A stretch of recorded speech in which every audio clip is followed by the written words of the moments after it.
The power of not reacting, how to control your emotions. One day, a wealthy merchant, filled with arrogance, approached Gautama Buddha. He had heard of the great sage's wisdom but did not believe in his teachings. Determined to test Buddha, he walked up to him in the marketplace, surrounded by many villagers, and began hurling insults. "You are nothing but a fraud." The merchant sneered. "You mislead people with your words, but you have no real power.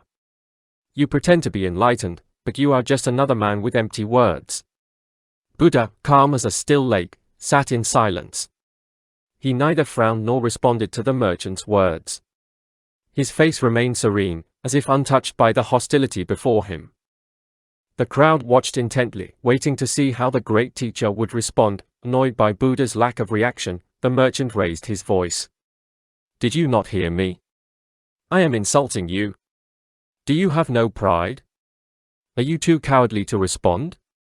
Buddha finally opened his eyes and spoke in a gentle voice. "Tell me, if a man brings a gift but the recipient refuses to accept it, to whom does the gift belong?" The merchant, confused by the question, replied, "It would still belong to the one who brought it." Buddha smiled. "Indeed. So too with anger, hatred, and insults. If I do not accept them, they remain with the one who delivers them." The merchant was stunned. He realized the wisdom in Buddha's words. His anger began to dissolve, replaced by admiration and deep reflection. He bowed before Buddha and said, "Forgive me, O wise one. I was blinded by my own ego. I let my emotions control me instead of mastering them."